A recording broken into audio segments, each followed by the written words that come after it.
Zero. Olá, boa noite a todas e todos que estão nos acompanhando. Hoje a gente começa o primeiro debate dos Seminários Avançados no ano de 2020. Seminários Avançados é um projeto da Fundação Perseu Abramo com a Flaxo, a Faculdade Latino-Americana de Ciências Sociais, vinculado ao programa Maestria de Estado, Governo e Políticas Públicas, que a Flaxo organiza com a Fundação Perseu Abramo. Hoje a gente começa um debate, hoje é um dia meio polêmico e catastrófico que a gente está vivendo nessa conjuntura, que significa também que não estamos na nossa casa de origem, que é a Fundação Perseu Abramo, onde esses debates geralmente acontecem com o público ao vivo, mas vocês podem acompanhar a gente pelo Facebook, na página da Fundação e também pelo YouTube. Os dois lugares estão abertos a perguntas, espero que vocês mandem perguntas e participem ativamente com o nosso debate de hoje. E hoje ficamos, então, nesse dia catastrófico, porque o Brasil atingiu 474 óbitos em 24 horas, batendo o recorde, então, ultrapassando a China na crise do Covid-19. E o debate de hoje tem tudo a ver com isso. A gente vai começar falando sobre os sistemas públicos de saúde. Aí a gente convidou aqui, com muito orgulho, o professor Dr. Gastão Wagner, que é médico sanitarista e professor titular da Faculdade de Ciências Médicas da Unicamp, sempre foi aí um militante vivo do SUS, ativo, e a gente está muito orgulhoso de poder contar com você, Gastão, muito obrigada.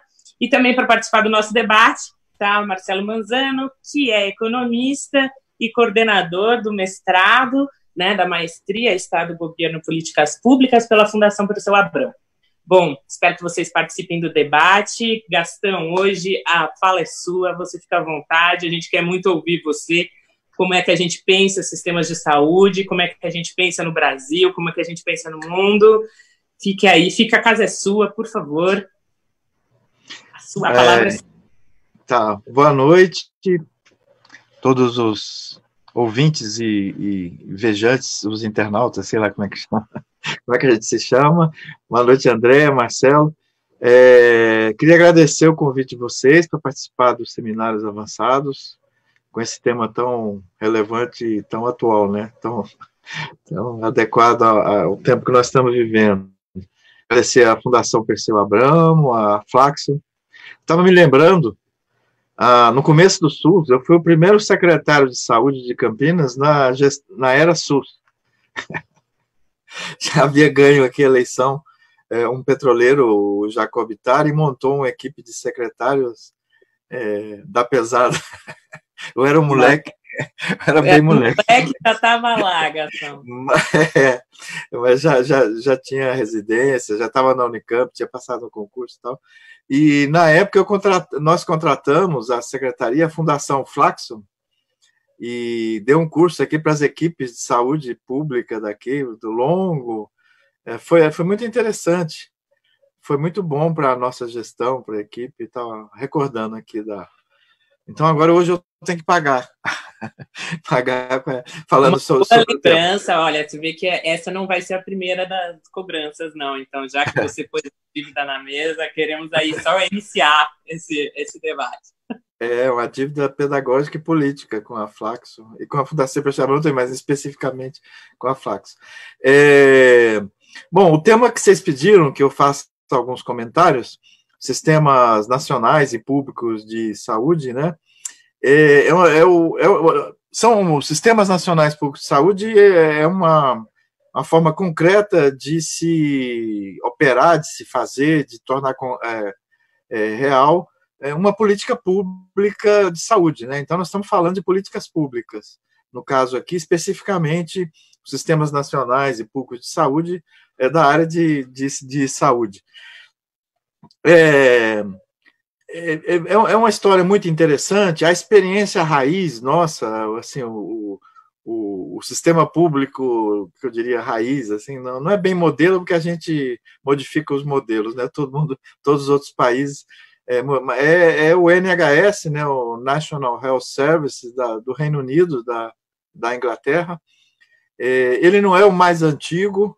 Antes do Reino Unido, a Suécia Em 1938, começa o primeiro Sistema Nacional Público de Saúde, com a troca de informação, com o intercâmbio de diretrizes políticas, de como fazer isso, a gente chama de modelo, como organizar a atenção.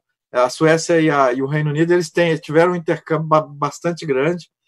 No caso, a Suécia, antes da Segunda Guerra, já tinha um governo próximo aos trabalhadores, né, do Partido Social Democrata Sueco, né, e a Suécia, os outros países que vão desenvolver uma certa concepção de políticas públicas como uma alternativa entre o comunismo da época, né, lá o bolchevique, da antiga União Soviética, e o capitalismo liberal, conservador, etc. Eles desenvolvem, então, uma série de propostas de políticas públicas para garantir direitos sociais, políticos, econômicos, né? O modelo inglês, o NHS, que é o nosso raiz, que tem uma longevidade alta, uma sobrevivência alta, uma legitimidade alta, ele é aprovado em 46 e a implementação a partir de 1948. Recomendo para quem não viu ainda, o Marcelo já viu, acho que ele que me indicou. O Ken Loach, o diretor lá, tem no YouTube o Espírito de 45, né, que fala sobre a emergência dessas políticas públicas na Europa pós Segunda Guerra Mundial, o clima que se criou, né? E é sobre isso que eu queria falar. É interessante que a política pública, sistemas de saúde, é uma combinação curiosa. Só um dado antes, mais ou menos 1/3 dos países do mundo tem sistemas nacionais públicos de saúde. Há uma certa controvérsia, porque os mais puristas falam esse não é porque é meio misto, tem um pouco de modelo liberal junto, etc. Mas, mais ou menos de consenso, a gente tem 30 e tantos % dos países hoje, né, quase todos os países europeus, da Oceania, na América poucos, né, o Canadá, o Brasil, Cuba, e acho que vai para Costa Rica, o Chile chegou a ensaiar com Allende, e depois com o Pinochet houve um retrocesso e o Chile nunca conseguiu implementar um sistema nacional público de saúde, ainda que tenha saúde pública, que tenha ações públicas para a saúde. Mas analisando esses sistemas nacionais de saúde, eles têm uma característica interessante, que agora no Covid, na epidemia, né, do Covid-19, do coronavírus, nunca se falou tanto em SUS, né? O SUS, a saúde pública, a ciência, a epidemiologia, inclusive apareceu uma discussão, né, que o técnico era inclusive a defesa do ministro Mandetta lá do Bolsonaro, né, para se defender dos ataques regressivos, negacionistas do governo federal, do presidente. Ele levantava o argumento: a técnica, a ciência, a saúde pública, e nós temos que ir por aí, né? Na verdade, na realidade, a gente analisando a história dos sistemas públicos e do SUS junto, né, o SUS faz parte dessa tradição. Nós somos filiados, herdeiros dessa tradição. Fizemos uma customização do SUS. O SUS, acho que é o Benjamin, é o Sistema Nacional Público mais recente. É tardio. Depois do SUS, que é 90, né, 88, a Constituinte, 90, começa a implementação. Eu acho que não se criou mais nenhum, porque é a hegemonia do neoliberalismo, né? E é uma política pública, portanto, os neoliberais são contra as políticas públicas. Mas, então, voltando ao que eu estava dizendo, a política pública de saúde, da educação tem isso também, mas a de saúde que nós estamos falando, é sempre uma mistura, um híbrido, uma mescla de política com uma perspectiva mais do que técnica, uma perspectiva científica, baseada em evidências da saúde pública. Então, é uma mescla de política, que eu estou chamando de política de disputa, de interesses, de poder, de valores. Então, por exemplo, o SUS, ele tem 3 diretrizes gerais que são absolutamente ético-políticas, né? São normas do SUS que não são baseadas em evidências, são baseadas na construção de uma certa sociabilidade baseada na equidade, na solidariedade, no direito universal à saúde, direito universal à vida. Isso não é evidência. Os Estados Unidos da América não adotam isso. Até hoje tem um modelo liberal clássico de mercado, com grau de empresariamento, de capitalização muito grande, com a entrada das seguradoras privadas, etc. Mas eles têm a saúde pública lá, ou seja, as ações preventivas, as ações de controle de epidemia, vacinas, são para todo mundo. Os problemas individuais, a doença, né, então a prevenção da AIDS cabe ao Estado fazer, é a saúde pública tradicional, né, mas ele não reconhece o direito a quem tem AIDS receber os medicamentos, diagnóstico, internação, etc. Que foi um problema bastante grande agora no coronavírus. Eles demoraram bastante lá porque os testes eram caríssimos, a assistência toda privada, os hospitais privados, as seguradoras não bancavam, até se criar uma articulação nacional. Então, uma das vantagens dos sistemas nacionais de saúde em epidemias, em situações emergenciais e no cotidiano, é essa capacidade de ter uma governança, uma integração, uma articulação das redes dos serviços de saúde locais, regionais, estaduais, nacionais, tanto na parte assistencial como na saúde pública. Então, é uma mescla, né? Essas políticas, elas são uma mescla são uma mistura, né? De política mesmo, de valores, de ideologia, né? Ideologia que todo mundo tem direito à saúde, independente do mérito, independente de ter seguro, independente de ter direito, independente de ser estrangeiro, independente de ser negro, branco, etc. Né? A ideia é que a distribuição, o acesso aos serviços deve ser baseado em valores equitativos, valores da igualdade, a cada um de acordo com o seu problema, cada um de acordo com a sua necessidade. Isso é definido pelas prioridades gerais de política, né, mas também no cotidiano pelas equipes de saúde, pelos serviços de saúde, que resolvem quem vai ter acesso a um exame, a internação, a vacina, a educação em saúde, etc. E a gente tem uma outra diretriz política que é a integralidade, que é tudo que a ciência produziu de serviços, né, preventivos, curativos, de cuidados paliativos, né, a pessoa não tem mais expectativa, mas temos que diminuir a dor, garantir uma melhor qualidade de vida, né? Isso chama integralidade, né? Essa ideia de integralidade. Agora, a outra metade do SUS, o segundo capítulo da Constituição, né, já divide, isso faz parte da história de todas essas políticas públicas, da Inglaterra, do Canadá, da Espanha, de Portugal, né? Em todos esses países, tem uma parte que é baseada em evidências, a ideia da atenção primária, da atenção básica, que não é todo problema de saúde que tem que ir para o hospital, né? Isso é uma ideia que a epidemiologia foi investigando, inclusive nos Estados Unidos, que não conseguiu aplicar isso lá, porque era mercado, né, em outros países do mundo, e a Suécia e a Inglaterra vão aplicar isso primeiro. A ideia de um sistema integrado, o conceito de sistema aplicado à saúde, à organização do serviço de saúde, a ideia de rede, né? E essa rede com pontos diferenciados, as unidades básicas de saúde, da atenção primária, os centros de saúde, os postos de saúde, tem vários nomes, são diferentes do hospital, tem papel diferente da urgência, diferente de um centro especializado de saúde mental, os CAPs no Brasil, né? Então, essas noções todas foram sendo desenvolvidos, os protocolos, né? Então, assim, como é que se lida com a hipertensão? Uma combinação de parte de orientação nutricional, de atividade física, de apoio à subjetividade, aos afetos, ao nervosismo, mais medicamentos, mais exames, mais acompanhamento por equipe multiprofissional, médico, enfermeiro, nutricionista, a depender de cada um. Ou seja, então, os sistemas públicos de saúde dependeram de uma articulação política, né, de movimentos. Essa é a história. Em quase todos os países ela é diferente, mas o que tem de comum? Precisa ter movimentos sociais de massa, em geral, movimentos populares, movimentos ligados aos trabalhadores, em geral, apoiado por partidos que representam esses trabalhadores. Então, os sistemas nacionais de saúde foram defendidos na Inglaterra pelo Partido Trabalhista, outros partidos de esquerda, na Espanha pelo Partido Socialista Operário Espanhol, Partido Comunista, outros agrupamentos de centro-esquerda, à esquerda,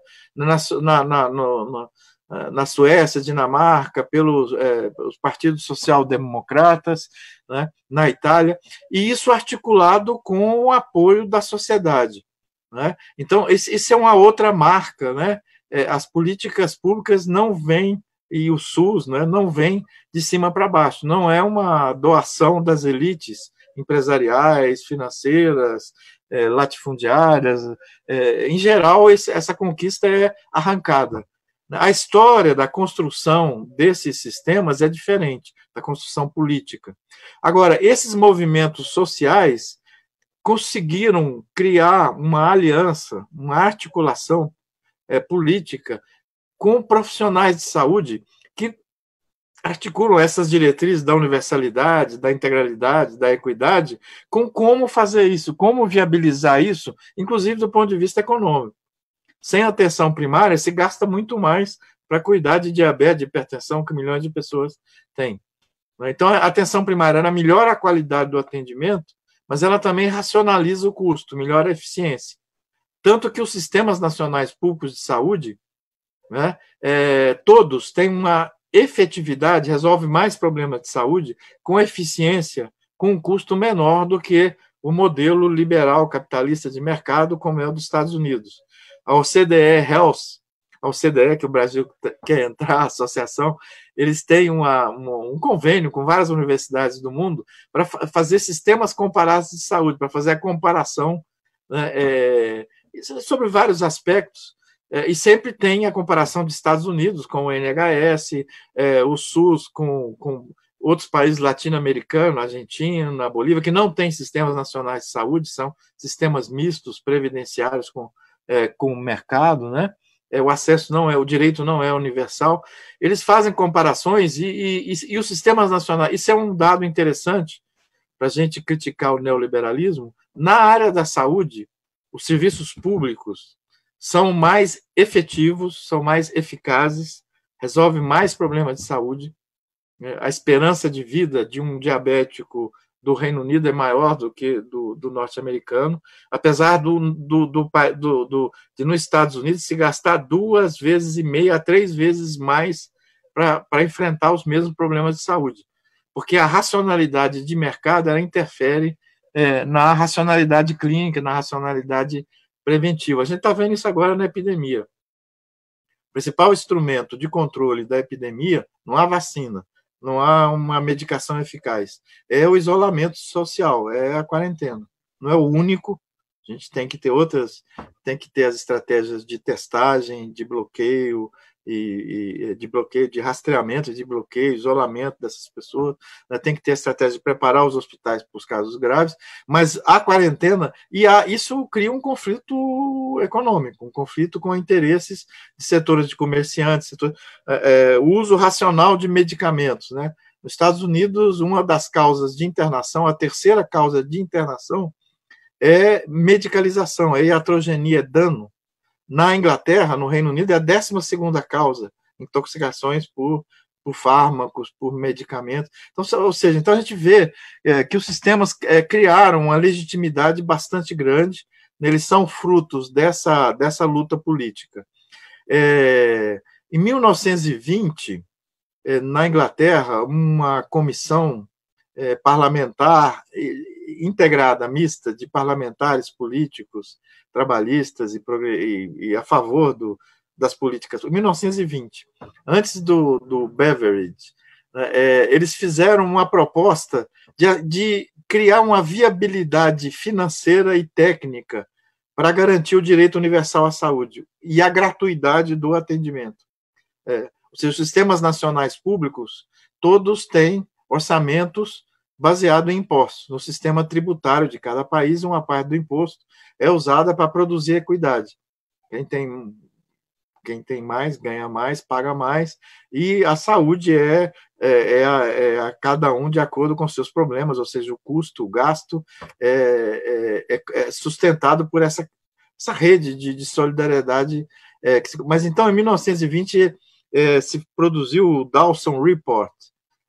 Esse Dawson foi então ministro da Saúde, num período curto que os trabalhistas ganharam antes da primeira era um deputado, um médico epidemiologista da área de saúde pública, que reuniu, como se fosse aqui no Brasil, a 8ª Conferência Nacional de Saúde, que aconteceu em 1986.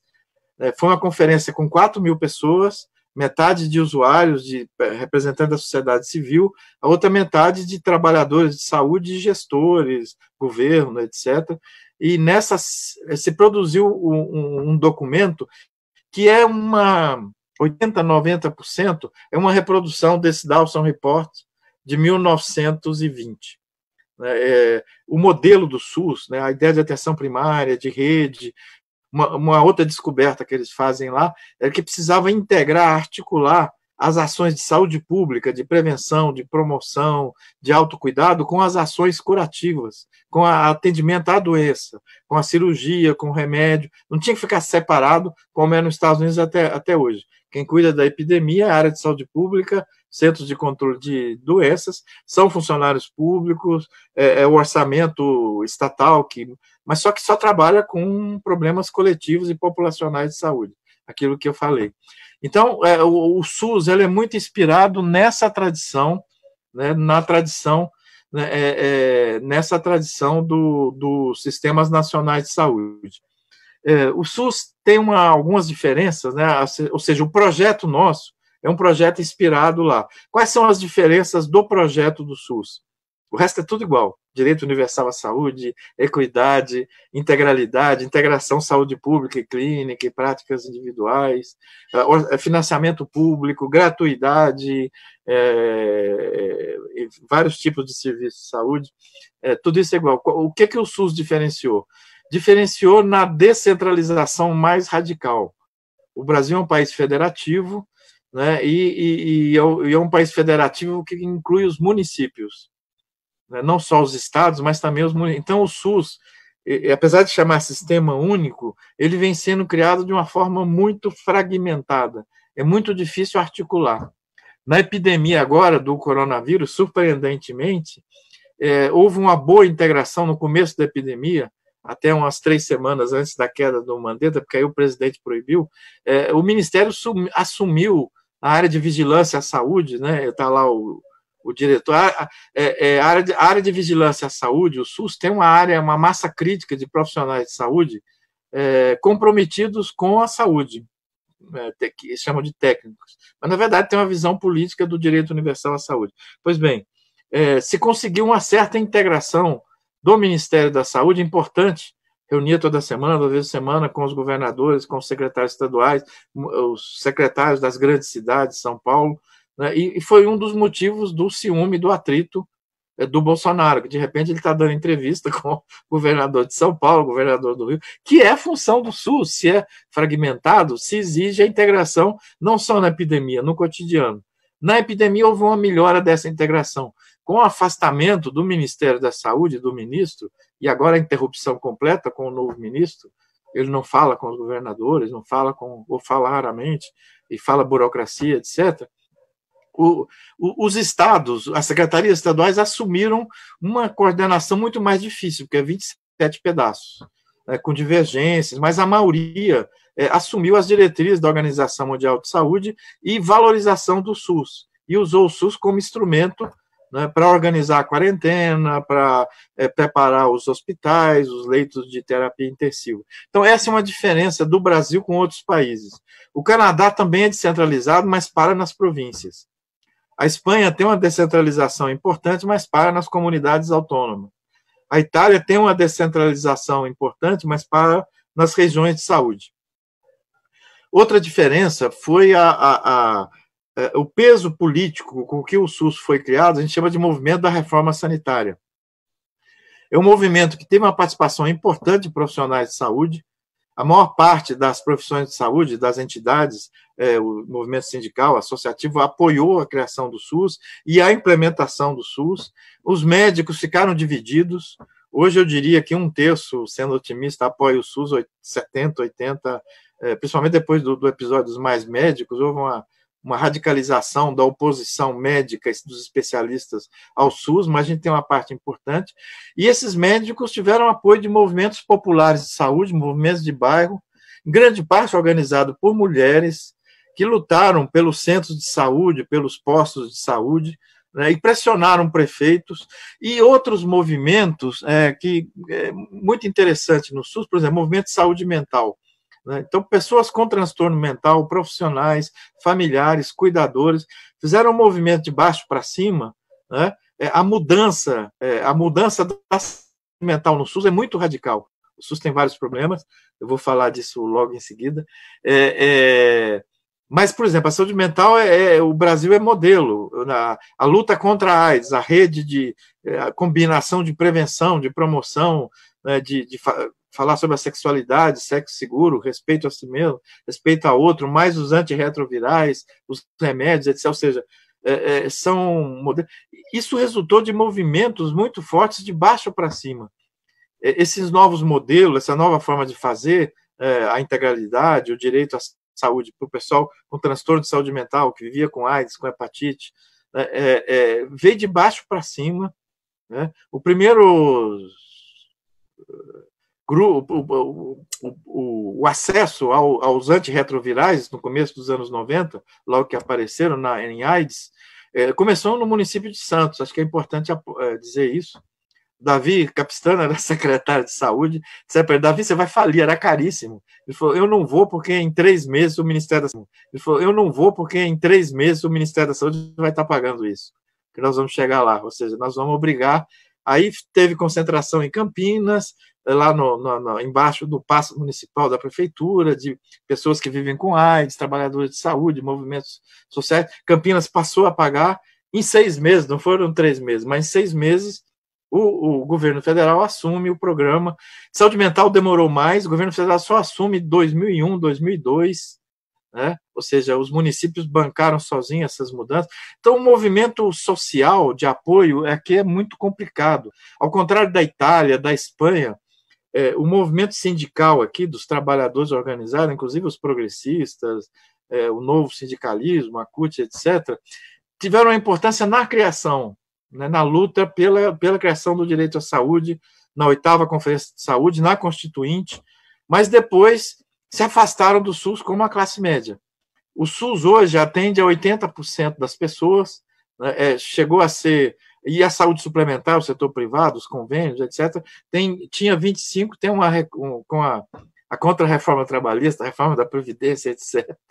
Então, diminuindo o mercado da saúde suplementar do setor privado, né, porque 80% do setor privado aqui é convênio coletivo, são empresas que cofinanciam ou financiam pela pressão dos sindicatos. Né? Então, aqui a gente teve essa debilidade, né, do SUS. Outra diferença é que essa fragmentação, o SUS não criou uma política de pessoal, uma gestão de pessoal universal. Ficou por conta dos municípios, dos estados, das universidades, e aí a precarização, que já vem correndo com o neoliberalismo, o SUS é pioneiro nisso. As contratações tipo PJ, precárias, não é nem estatutário e CLT, é N forma, uma diferença salarial, ausência de carreira, ausência de educação permanente, na formação, dificuldade, é impossível os municípios e estados fazerem isso sem o apoio, sem a coordenação, sem o financiamento, sem a massa crítica das universidades federais, pública, do Ministério da Saúde, fica muito difícil. Então, essa é uma outra mudança. Outra mudança importante é que a implementação do SUS é muito heterogênea. Então, isso gera iniquidade. Apesar do SUS ser uma política social que gerou equidade no país, né, os europeus que visitam aqui o SUS vão na favela, chega lá, tem uma pessoa que vive com AIDS, tem atendimento que na Europa não tem, mesmo onde tem toda a medicação gratuita, exames, tomografia, ressonância, nutricionista, psicólogo, fala, que maluquice, os caras estão na favela, não tem política habitacional decente, não tem esgoto, tem água encarada, mas não tem esgoto, e aí tem transtorno mental grave, estão no CAPS, com terapia, com psicofármacos, com orientação. Então, o SUS criou uma equidade, mas, ao mesmo tempo, produziu muita iniquidade. Nós estamos vendo isso agora, né? A área hospitalar de terapia intensiva é muito mais sólida, mais forte, ainda que tenha deficiência, no estado de São Paulo do que no estado do Rio, e muito maior do que no Nordeste, e muito maior do que em Manaus, no Amazonas. Ou seja, então, isso já antes da epidemia. A mortalidade por câncer em Manaus, por câncer de mama, é o dobro da região de Campinas, de São Paulo. As mulheres que têm câncer de mama aqui, a gente tem uma taxa de cura é mais de 5 anos, sem metástase, etc., câncer de mama, chega a 70%. Lá é 38%, 40%. Em Fortaleza, fizemos essas... Então, ou seja, apesar de ser o SUS, como depende muito de cada município, ele é muito desigual. Uma outra diferença que nós tivemos aqui, assim, como o movimento de criação do SUS teve uma base social mais frágil, mas foi aprovado na Constituinte. O documento aprovado na Conferência Nacional de Saúde de 86 foi aprovado quase que na íntegra, pela Constituinte, por 70 e tantos % dos deputados. Ou seja, uma aprovação maciça. Não sei se eles não perceberam. O pessoal do SUS aqui estava vivendo o fim da ditadura, né? O projeto nosso era do Sistema Nacional Público de Saúde, socialista, vermelho, de trabalhador, e aqui ninguém falava nisso. Se criou a gente não falava do NHS, não falava do sistema cubano, não falava dos nossos modelos, do sistema canadense, da Espanha, de Portugal, que são anteriores, o italiano, que teve muita influência aqui. O italiano é dos anos 60. Portugal e Espanha, junto com a queda da ditadura, um pouco parecido com o Brasil. Na luta pelas diretas, a gente lutou pela democracia, né, contra a ditadura e por reformas sociais. Aqui eu acho que se estruturou mais, se institucionalizou mais, foi da saúde. A educação pública, o ensino médio fundamental, teve uma expansão bastante grande, mas na universidade, se a gente pensar, 80% 70 e tantos % dos alunos universitários são do setor privado. As universidades federais, apesar da importância na pesquisa, da qualidade, etc., ficou com 30% dos alunos. No SUS é o contrário. O SUS é responsável por 80% do atendimento, né? E o SUS tem um problema histórico, decorre dessa debilidade política, que é o subfinanciamento. A gente investe no SUS, ao longo desses 32 anos de SUS, em torno menos de 4% do produto interno bruto, 3,8%. Todos os países que têm sistemas nacionais públicos de saúde investem 8% do seu produto interno, 7, 8, 9, 10 do seu produto interno bruto. O Brasil gasta 8, alguma coisa com saúde, só que 3,8% com o SUS e 4,2% com os 20% com o setor privado, né, com a compra privada. Então, o SUS tem um subfinanciamento crônico, isso não foi resolvido. Ao longo desses 32, o pessoal da economia da saúde estuda isso muito, eu vou falar rapidinho aqui, mas ao longo desses 32 anos, os recursos a mais do SUS foi um aumento do investimento local, municipal, das cidades, do orçamento municipal. Houve um aumento do gasto. Os estados se omitiram do SUS durante uns 15, 20 anos, fingiram de morto, ficava o Ministério e os municípios, e o Ministério proporcionalmente foi reduzindo o seu investimento. No começo do SUS, o Ministério era 58%, 60% do orçamento, de custeio e investimento do SUS. Hoje em dia é menos de 50%. Houve uma... De fato, a gente tem um subfinanciamento. Isso se reflete, né, e a gente tem muito problema de gestão com essa fragmentação, né, na epidemia agora. Esse negócio da subnotificação. A subnotificação de novos casos é esperado, porque 30%, 40% são assintomáticos. Nós vamos fazer no sintomático. O Brasil, o SUS não tinha teste, não tinha se preparado, nós fizemos de quem estava internado, os casos graves internados.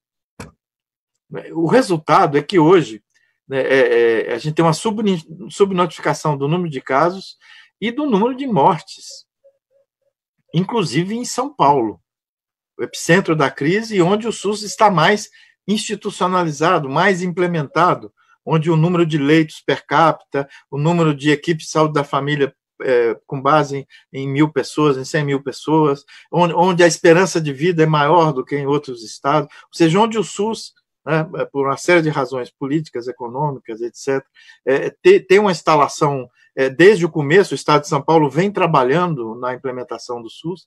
Só uma coisa para vocês notar, o Rio de Janeiro, o Estado do Rio de Janeiro, a cidade do Rio de Janeiro, começaram a trabalhar no projeto SUS, ainda que gradativo, implementando, faz 15 anos. A Bahia fazem 15 anos. Recife faz 15 anos. O que fizeram nesses primeiros 15 anos? Mantiveram o modelo anterior, hospitalocêntrico, urgência e emergência, fazer as vacinas. Então, essa heterogeneidade da gestão tem reflexos no cotidiano nosso, né? Se o SUS mudou muito na saúde mental, o SUS tem um projeto o programa de vacina do SUS, Instituto Butantan, Fiocruz, Ministério da Saúde, áreas de vigilância à saúde nos municípios, nos estados, tem um dos melhores programas de vacinação, tem probleminha de vez em quando, mas tem problema. O crescimento da atenção básica primária a gente tem 55% das famílias brasileiras que, a última pesquisa de domicílio do IBGE, 55% usam regularmente a atenção primária para diabetes, para hipertensão, para pré-natal, 55%, mais de 120 milhões de pessoas, ou seja, o SUS emprega milhões de profissionais com vários tipos de contrato, de semicontratos, né? Mas o SUS, por exemplo, não mexeu com os hospitais. A gente mantém o hospital com subfinanciamento. A gente diz que é rede, mas os hospitais ficam fora da rede, cada um funciona com uma lógica privada, né? E o SUS tem uma dificuldade muito grande de fazer a gestão, principalmente de médicos, de profissionais em geral, não tem uma política de pessoal adequada, né? Mas os médicos conseguiram impor no serviço público uma forma de trabalhar como se fosse do setor privado, sem a dedicação e a produtividade que eles têm no setor privado, para não perder a sua clientela. Não cumpre horário, vai a hora que quer, não segue os protocolos, não implementa as diretrizes de segurança do paciente, enfim, que está refletindo agora, né, que reflete agora, ou seja, essa epidemia está revelando a relevância, a importância do sistema único e, ao mesmo tempo, está demonstrando, está evidenciando as nossas fragilidades regionais, locais, na área hospitalar, inclusive na área de saúde pública, né, o chamado controle vertical, né, dos testes, do rastreamento, do isolamento, do transporte de pacientes. A gente está criando um paradoxo. Os hospitais de referência da epidemia agora, os hospitais de referência, eles não têm porta aberta. Eles não têm uma área, a maioria não tem, 90 e tantos, não tem de triagem. O Ministério da Saúde e os estados não fizeram uma boa diretriz para os centros de saúde e para a urgência e emergência, que é fazer centro de triagem fora, em barraca, etc. E as pessoas que forem consideradas graves saem dali internada, com transporte, que o SAMU sozinho, que é um bom programa que o SUS desenvolveu, de urgência e emergência. Ele é heterogêneo em cada cidade, mas é uma das nossas vitórias. Mas a gente precisava, o SUS, se tivesse governo federal, precisava ter requisitado ambulâncias das Forças Armadas, outros automóveis, carros, etc. Cada centro de saúde tinha que estar com o transporte imediato para todo mundo, cada centro de saúde, cada unidade de pronto atendimento de urgência, para que cada pessoa avaliada como grave, precisando de hospitalização, tem que ser hospitalizada. O hospital não pode fechar a porta para quem fosse encaminhado e chegasse de carro. E quem avisasse por telefone, estamos fazendo um telefone de saúde no Brasil, né, que é bom, é criação. Eu falo telesaúde, é chique, né? Aqui é telefone Brasil, WhatsApp saúde, telefone de saúde, né? O povo do centro de saúde conhece as pessoas, falam, né, tanto. Uma parte grande tem que buscar em casa. Vocês viram cenas, nós estamos vendo cenas na televisão, que chega a família com a senhora doente, o hospital fecha a porta e a mulher morre, estou falando de Manaus, e a mulher morre no carro com coronavírus e é enterrada com diagnóstico indeterminado, ou seja, não entra, não estamos conseguindo contar os mortos. Hoje sai uma pesquisa por epidemiologistas sérios, estatísticos, matemáticos, que o número de mortes na cidade de São Paulo está subestimada em 168%. A gente está falando que tem 2.000, então quase 6.000 mortes.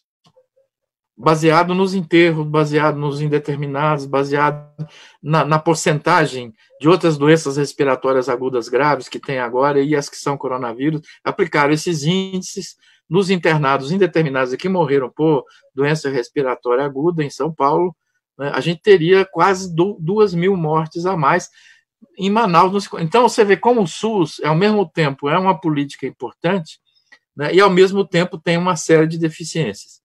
Eu já falei demais, meu tempo já se esgotou. A última coisa que eu queria dizer é o seguinte, apesar das dificuldades, o SUS tem sobrevivido. Tem uma massa crítica, né, de pessoas que vivem com transtorno mental, que vivem com AIDS, movimentos da periferia de saúde e de profissionais de saúde que mantêm uma tensão sobre os governantes, né? Inclusive, o SUS, apesar de todo o clientelismo brasileiro, a maior parte dos trabalhadores fizeram ou concurso público ou seleção pública. Mesmo as OS estão obrigadas pelo Ministério Público a fazer seleção pública, né? Então, são pessoas que têm uma certa formação técnica, uma certa autonomia ética, uma certa autonomia profissional, que tem garantido a sobrevivência do SUS, apesar que o SUS foi criado sob a égide do neoliberalismo, remando contra a maré.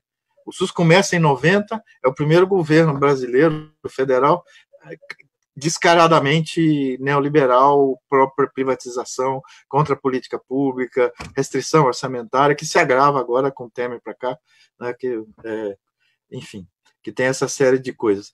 A última coisa que eu queria dizer é o seguinte, é simbólico. Essa equipe do Mandetta, antiga, né? É um pouco de demagogia, mas é simbólico. Eles meteram o jaleco, o colete do SUS. Arrancaram o terno e a gravata e meteram o colete do SUS. Estavam trabalhando com o SUS, ou seja, um certo encantamento, uma certa pressão, mesmo no setor de um governo conservador, autoritário, proto-fascista, você tem um encantamento. Eu estou dizendo isso, e simbolicamente isso é importante, porque o SUS carece de identidade. Os trabalhadores do SUS não têm um uniforme único. Aí, inclusive, equipamento de proteção individual é uma deficiência do SUS. Com epidemia, sem epidemia, não pode trabalhar do jeito que a gente trabalha. Os trabalhadores vão com seu jalequinho, leva para a enfermaria, leva para o pronto-socorro, leva para o centro de saúde, faz visita, dobra, leva para casa. Isso é pré-histórico. A gente tinha que usar material descartável, com epidemia, sem epidemia, né? E aí o SUS não tem identidade, né? Você fala assim, onde você tratou do câncer? No hospital universitário, no hospital das clínicas. Onde você está fazendo o controle da diabetes? No postinho da prefeitura. Pergunta para os trabalhadores, onde você trabalha? Na prefeitura. Onde você trabalha? Na universidade. As pessoas não falam, eu trabalho no SUS, meu crachá é do SUS. Gestão da universidade, gestão do hospital estadual. Isso parece ridículo, mas dificulta essa construção de empatia, de defesa do SUS por parte da população. A gente não enxerga o SUS, só enxerga quando falta, quando está na fila, quando é desumano, quando tem assédio, quando... eu falei que era a última coisa, eu queria comentar uma coisa com vocês que é importante para a política pública, é o seguinte, dos anos 50 para cá, do século passado, da Segunda Guerra para cá, o desenvolvimento de ciência e tecnologia, de inovação na área da saúde, é responsável, em parte, pelo aumento da esperança de vida de população, principalmente em países onde você tem Sistema Nacional de Saúde. O Brasil teve um ganho de 20, 25 anos, nesses 32 de esperança de vida, os homens um pouquinho menos pelos assassinatos de jovens, né, sem distribuição de renda, com a política social pobre, só com o Lula que vai ter o Bolsa Família, que vai ter aumento acima da inflação de salário mínimo, um certo ganho ano a ano. Né? Então, assim, a diminuição da mortalidade infantil, a diminuição de idosos maiores de 50 anos, 60 anos, por acompanhar a diabetes, por ter acesso à insulina, a medicamentos, à orientação, isso faz com que, mesmo em países capitalistas e neoliberais, e agora na epidemia isso fica forte de novo, né? A vida vem antes, as pessoas vêm antes, o mercado vai voltar, o negócio vem antes, mas enfim, eles vão impor essa hegemonia. Mas o que eu quero chamar a atenção é que a pressão social né, difusa, por garantir o que as pessoas sabem que cura, que vacina é importante contra a paralisia, que ninguém precisa morrer de nó na tripa, né, que tem cirurgia para apendicite, que não tem que morrer na porta das maternidades, 20% das mulheres, ou dos fetos que precisam de cesariana e ninguém faz. Então, na criação do SUS, o SUS teve uma série de eventos traumáticos, né, essa coisa das mulheres, das gestantes, parindo na rua, parindo em táxi, morrendo na frente de hospitais, sendo encaminhado. E estou falando antes do SUS. A epidemia de meningite, 3 anos, até que chegou as vacinas, tinha 2 tipos de bactéria fazendo epidemia nos anos 70, final dos anos 70, foi controlada com vacina de Cuba e outra europeia, dos 2 tipos. Mas ficamos 3 anos com a mortalidade altíssima, o crescimento da mortalidade infantil durante o crescimento econômico da ditadura, das mortes, dos anjinhos, né? Então, ou seja, o que eu quero dizer é que custa politicamente para prefeito, para governador, para o governo, custa muito o desmonte da saúde, o desmonte, ainda que ocorra, ainda que venha ocorrendo, né? Então, a possibilidade de ter uma política pública de saúde em contextos difíceis, esses 32 anos foram difíceis, ela é alta. Agora precisa ter luta, precisa ter enfrentar esses dilemas, falar deles. Chega, falei demais. Falei que era meia hora só. Mas foi muito bom, imagina, tem muito assunto. E aí a gente tem muita coisa, Gastão. Você começou falando, e aí eu queria um pouco falar sobre isso, mas também vou antes agradecer e agradecer todo mundo que está participando. Eu estou tentando acompanhar aqui pelo Facebook, pelo YouTube, mas a gente tem gente, obrigado aos nossos alunos, tem muitos alunos do mestrado agora, da maestria assistindo, né? Gente de Itacoatiara, no Amazonas, Mato Grosso do Sul, Campinas, Brasília, São Paulo, Maricá, no Rio de Janeiro. Então, estamos aqui quase todas as regiões, né? Obrigada, pessoas. Podem mandar sempre as perguntas, eu anotei várias, mas eu queria começar com algumas, passando aqui, Gastão, a partir do que você falou por último, né? Dessa questão sobre a própria mobilização para o fortalecimento do SUS, né? Então, Job Xavier, ele comentou aqui com a gente, como é que você vê a questão da emenda constitucional 95, do limite de teto de gastos, né, que é responsável pelo estrangulamento e desmantelamento aí do SUS, né? Então, como é que a gente considera, como é que a gente pode pensar hoje, é possível, considerando que o SUS foi esse movimento, né, que se fortaleceu, né, fez-se com o movimento popular, qual é hoje a capacidade dele, enquanto a sua irradiação nas instâncias municipais e nos trabalhadores envolvidos, de vir a resistir perante um momento reacionário, um congresso reacionário, né? E mesmo assim, a gente está no momento de uma pandemia que o SUS apareceu, mas apareceu também todos os seus defeitos, como você disse, né? Então ele quer saber qual é a chance aí desse movimento do SUS, a partir dessa pandemia, reacender e tentar e reverter essa PEC, né? E reverter e colocar o SUS em pauta da sua própria, nas fragilidades que estão aparecendo, né? E aí, para mim, dá várias questões aqui juntas. A Luísa de Reis Conceição também fala exatamente disso, que reconhece que o movimento de saúde foi forte, né?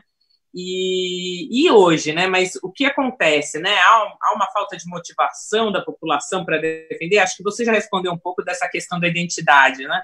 E eu acho, mas ela está querendo dizer assim, como é que fica a questão do controle social? Foi uma pauta tão importante do SUS, foi uma pauta constitutiva dessa política pública, e hoje como é que está esse pilar, né? A gente sabe que teve um desgaste dessa pauta da participação popular, do controle social, mas o SUS sempre foi a resistência, os conselhos do SUS sempre foram muito ligados aos orçamentos e às formas de planejamento, então isso era, né, atrelado o controle social a isso, fez com que eles continuassem de alguma forma, né, a despeito do desmantelamento nas outras políticas sociais.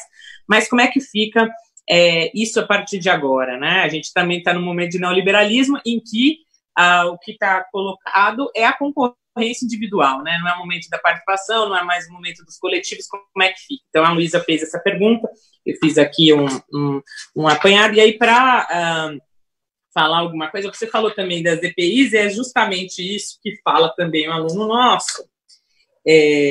Só eu achar aqui, o Albertinho Leão fala, né, que a falta de EPIs, né, que se dá na falta de discussão de saúde, né, da discussão da saúde dos trabalhadores mesmo do SUS, e que aparece nos pequenos municípios muito claramente, né, a falta de uma integração efetiva, né.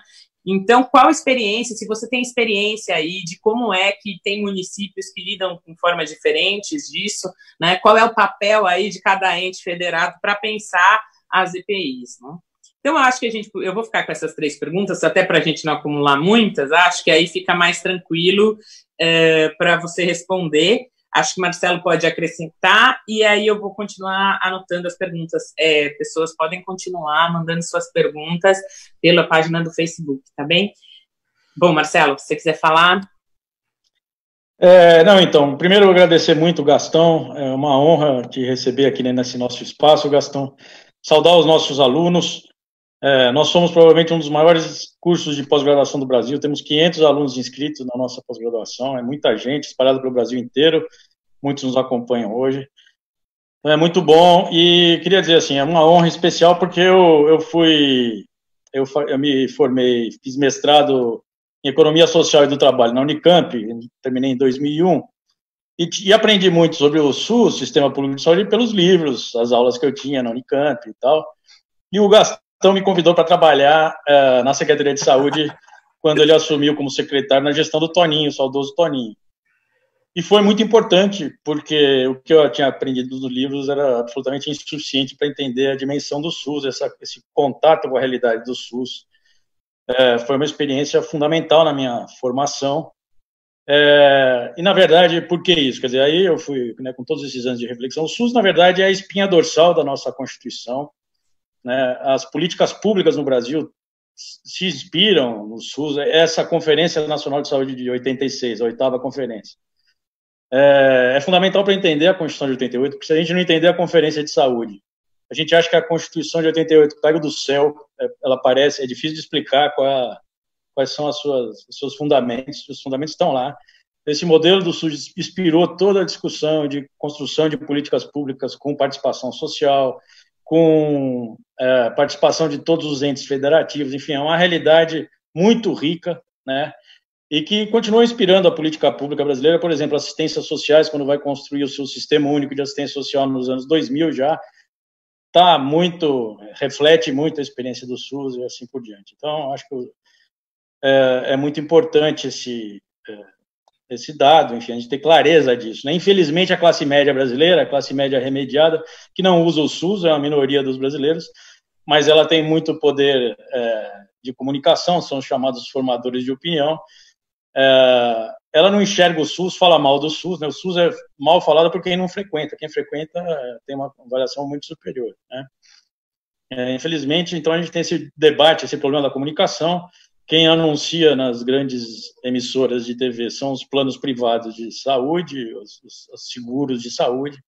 Então, é uma luta muito difícil e nadando contra a corrente, como você bem assinalou. Quer dizer, o SUS começa efetivamente, né, se não me engano, a norma operacional básica é de 93, é quando o neoliberalismo está caindo, né, pesadamente no Brasil. A gente está desmontando muito do que a gente estava tentando construir da Constituição de 88. O SUS vai remando contra a maré, com marchas e contramarchas, mas a gente tem um sistema de saúde que ainda é muito importante, é o maior do mundo, né?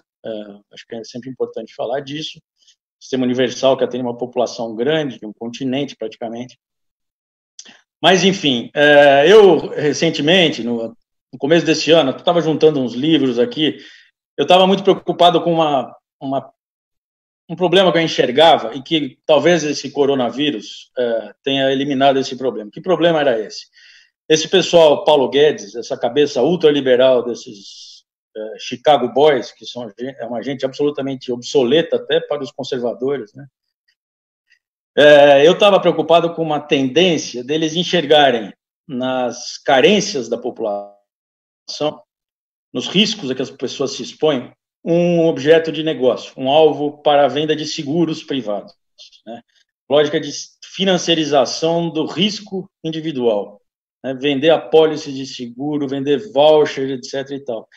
E eu estava muito preocupado que isso vinha avançando no Brasil muito rapidamente, e era muito difícil resistir a isso. Talvez, né, talvez isso seja uma esperança, mas me parece que essa crise revelou o risco de não termos um sistema público que garanta, que seja universal, né, e que proteja ricos e pobres nos momentos de pandemia ou não, que dê uma segurança mínima para as pessoas viverem num país com essa complexidade, com essas diferenças que temos aqui. Então, eu queria saber de você, se você acha que a crise abre essa perspectiva, uma perspectiva de reestruturação do SUS. Por outro lado, a gente vê que na discussão, ou essa questão dos equipamentos de UTI, dos leitos de UTI, dos ventiladores, se há o risco do sistema se voltar muito para um padrão hospitalocêntrico, né, de altos investimentos em equipamentos e um certo descaso com a saúde, com a atenção básica, enfim. Como é que você vê um pouco os impactos da pandemia no futuro, nos próximos anos, o desenvolvimento do SUS? E também aproveito para perguntar se você acha que os países, se já é possível dizer isso, que os países que têm um sistema universal de saúde mais consolidado, como é o caso de Portugal, como é o caso da Inglaterra, têm conseguido enfrentar melhor a crise, não sei se é possível, por exemplo, na Inglaterra, eu sei que a crise está muito mal, do que países que têm que vinham por um paradigma neoliberal, como o Chile ou o Equador. No Equador a situação está muito grave, as pessoas sendo abandonadas, mortas na rua, ou mesmo os Estados Unidos. Se já é possível a gente fazer um balanço disso na experiência internacional. É isso. Posso falar, André? Sim. Trabalhei com o Marcelo junto, fui chefe do Marcelo.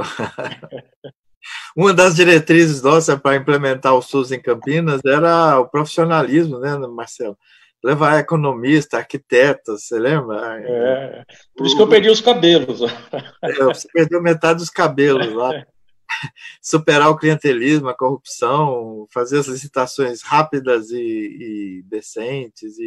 E o SUS é muito complexo, você precisa ter autonomia das prefeituras, do governo estadual, né? Tem que ter sua própria licitação, sua própria política de pessoal, seus concursos próprios.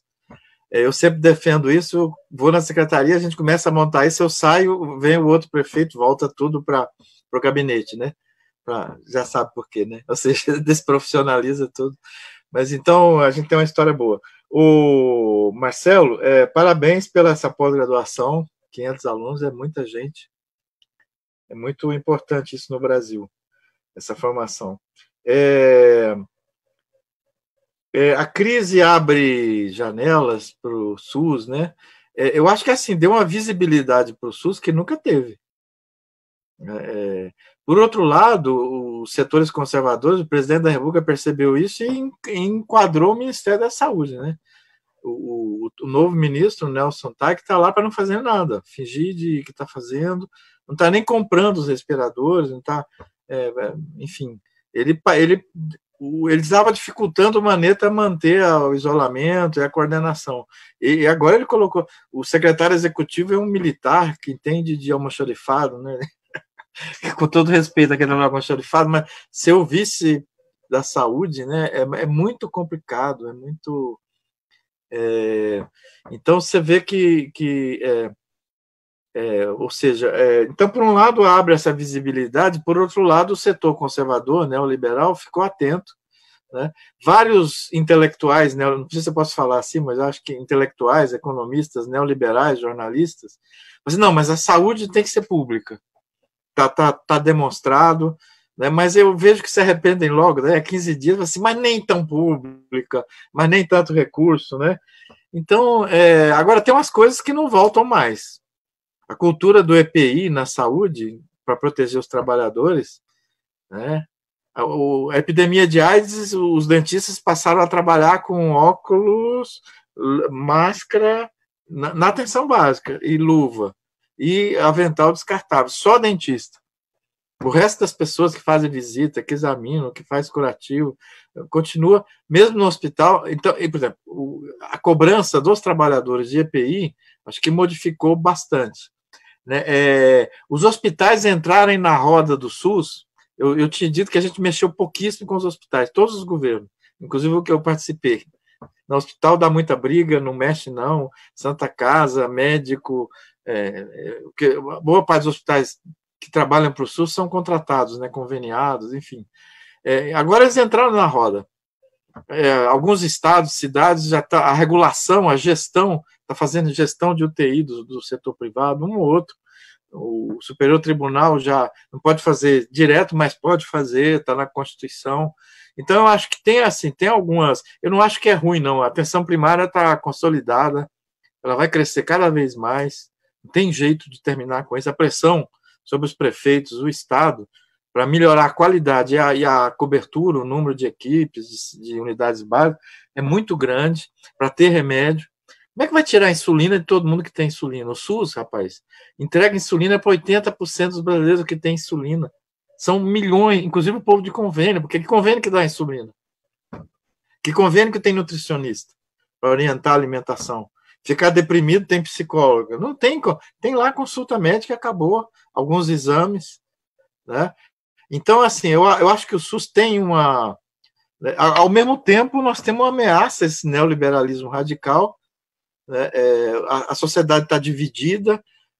Os inquéritos, os últimos inquéritos populacionais sobre o SUS, o SUS tem 80% de que quer o SUS, que o SUS é ótimo, bom, razoável, né? Mas também quer convênio privado. Tem 70% que também quer convênio privado.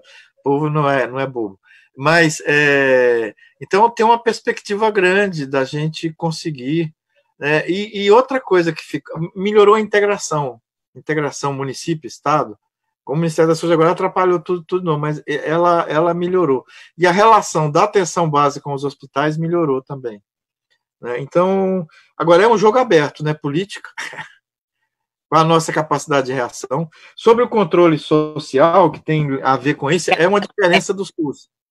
Não, desculpa te interromper, mas só para acrescentar uma pergunta que eu acho que tem a ver com isso, e tem a ver com o controle social também, que a Márcia Cunha mandou uma pergunta. A Márcia Cunha é nossa professora, obrigada, Márcia, por estar assistindo, e ela falou que queria saber mais ou menos como é que está nesse o pé entre o conflito entre os defensores do SUS, né, e os profissionais de serviço público nesse momento, né, e os representantes da medicina e os planos privados nessa crise, né? Qual é a posição aí que aparecem os planos privados? Né? Você fala um pouco dos intelectuais neoliberais, desses que seguem a cartilha, mas como é que fica esses outros atores aí no jogo? Eu acho que podia entrar aí no que você já falou e também na parte do controle social, enfim.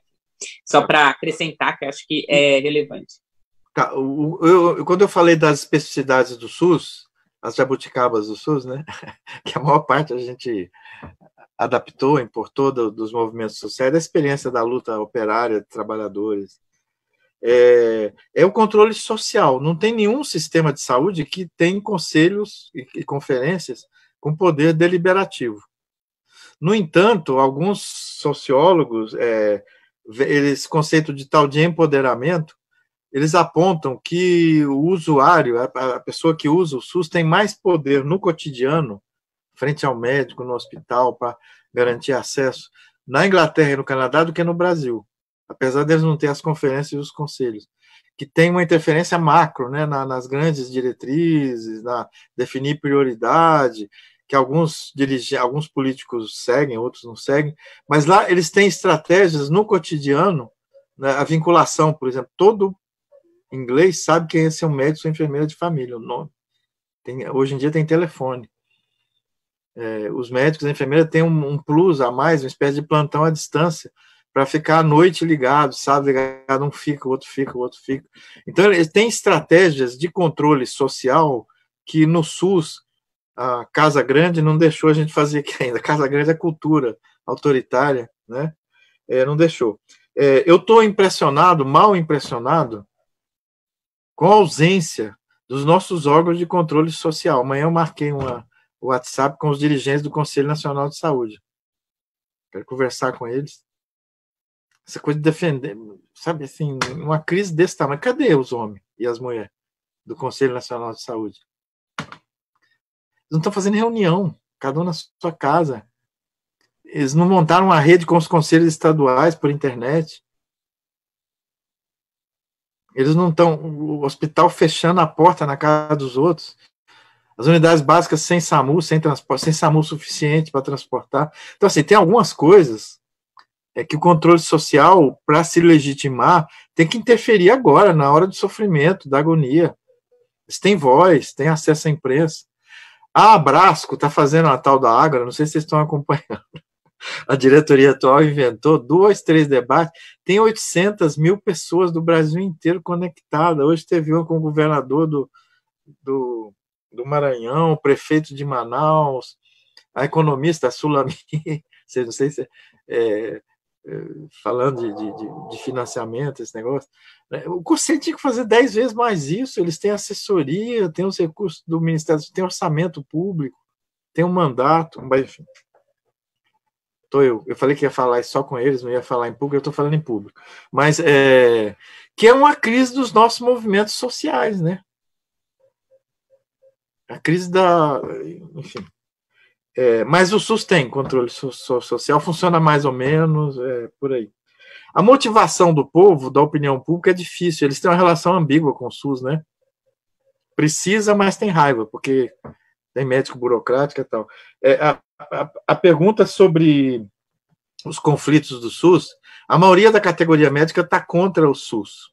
Aproveitou o pretexto dos mais médicos. Ninguém queria trabalhar na atenção primária. Quando o governo federal contratou os cubanos, aumentou 15 mil equipes no Brasil em 2 anos, né? Eles ficaram tudo irritados e aproveitaram para, enfim, para ficar contra o SUS. Só que 80% deles trabalham no SUS. Isso foi uma coisa que o SUS não resolveu, um dilema que ele não enfrentou com os hospitais, não enfrentou o conflito com os médicos, a não ser no mais médico. Mas, por exemplo, os médicos têm dupla jornada, podem trabalhar no setor privado e público. Sempre foram autorizados. Dupla, tripla jornada. Né? Então, isso criou uma ambiguidade muito difícil. Eu não sei que política nós vamos ter para voltar a motivar, a enquadrar, a exigir responsabilidade sanitária, ética, por parte das equipes de saúde, incluindo os médicos. A gente precisa de médico, não precisa só de médico, mas quase todo serviço de saúde precisa de médico, da saúde mental, da atenção primária, na UTI, todos estão em equipe, né? Essas equipes são cada vez mais importantes. Então, isso tudo está em aberto, assim. Eu acho que ter uma política de pessoal unificada para o SUS, com a gestão descentralizada, é fundamental. Não vai dar tempo de eu falar isso agora, seria um assunto à parte. Os sindicatos, as associações, assim, quero carreira do Ministério. O Ministério tem 300 médicos. O SUS tem 80 mil. Onde é que estão os 70 e tantos mil? Estão nos municípios, nos estados, nas universidades. A gente tem que ter uma carreira integrada, como Portugal tem. O hospital faz a gestão, mas ele é do SUS. Pode sair de um hospital e para o outro, pode sair de uma equipe de saúde da família e para outra. A carreira é geral, os cursos que ele tem que fazer são gerais. Enfim, acho que eu comentei, em geral, tudo. Mas o SUS vai ter vida longa, apesar dos neoliberais. A Abrasco, quando eu estava na Abrasco, a gente tinha 3 slogans. Um é Esperança Somos Nós. Tem que revogar a emenda 95, viu? O SUS tem que dobrar o recurso público, tem que passar para 6%, 7% do PIB. Nós temos que criar legitimidade, é necessário a gente arranjar dinheiro. A gente tem que ir para cima. Governo federal, estadual, municipal tem que investir no SUS com boa gestão, com boa racionalidade, investir no que é prioritário, atenção básica, hospitais, né? Hospitais necessários, né? Enfim. Volto para você, André. Olá, bom, vamos voltar aqui, temos várias questões aqui, o debate está participando bastante pessoas aqui, então acho que tem coisas interessantes ainda para debater. Tem uma questão, Gastão, que eu queria muito falar e que tem a ver com você falou um pouco o modelo hospitalocêntrico, né, e como o SUS, na verdade, ele pretende essa integralização, que vai da atenção básica até o hospital, e que isso né, passou pela história aí mudando, né, o tanto de investimento nisso, o tanto que fortaleceu cada uma dessas redes, né? E o Edmar Lopes fala um pouco sobre, pede-me aí na pergunta, se você, qual a avaliação que você faz, né, mesmo de maneira inicial, né, pensando inclusive nisso, se os hospitais estão recusando pacientes, né, como que estão os outros serviços de saúde do SUS, né? E aí, por exemplo, ele pergunta especificamente do papel da saúde mental nesse momento, né? Tanto para aqueles, né, pensando aí nesse momento de pandemia, o momento de crise entre aqueles, né, que não puderam enterrar seus familiares, entre aqueles que estão com casos, que passaram pela doença, né, ou que estão agora isolados, querendo ou não, e não estão conseguindo, né, estão perante o medo que está todo mundo do que vai ser o futuro, né? Então, um pouco para falar também qual é o papel aí da saúde mental, né? Como que ela está, se ela tem aí, está fortalecida em algum sentido nisso, né? Acho que também tem uma coisa da saúde mental que é o limite dela efetivamente nessa federalização, né? Apesar de federalizado, não é todos os municípios que vão ter esse serviço, né? Então, um pouco para pensar sobre isso. E aí, a gente tem outra pergunta, várias outras perguntas aqui, deixa eu só separar aqui, da Luísa. Não, a Luísa Reis de Conceição eu falei, mas tem uma coisa que você disse sobre os dados que eu acho que é importante. Primeira coisa, o professor, que é professor nosso, Lucas Batista, perguntou sobre como que fica, né, pensando nessa integralização, o que é o DataSUS, né, e qual a importância. Né, porque o sistema mudou muito nos últimos anos, né, teve um momento de desatualização grande, qual a importância dele, né? E aí tem uma questão que a Fabiola Paulino, de Belo Horizonte, coloca para nós, que também é nossa professora, colocou um pouco, que em relação às subnotificações, né, que tem a ver com essa questão dos dados, né, quais as consequências para os registros efetivamente epidemiológicos dos óbitos causados pela Covid, né, nas identificações da causa da doença, das identificações das consequências, o que é que isso que está atrelado, né.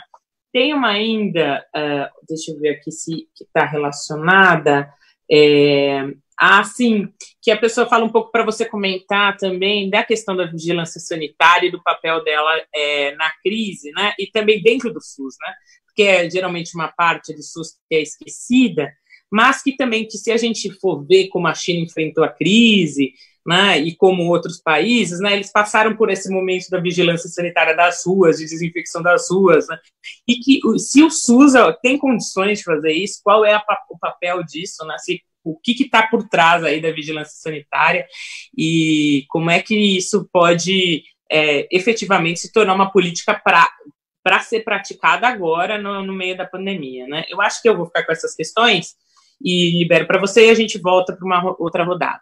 Tá. Vou começar pela vigilância à saúde.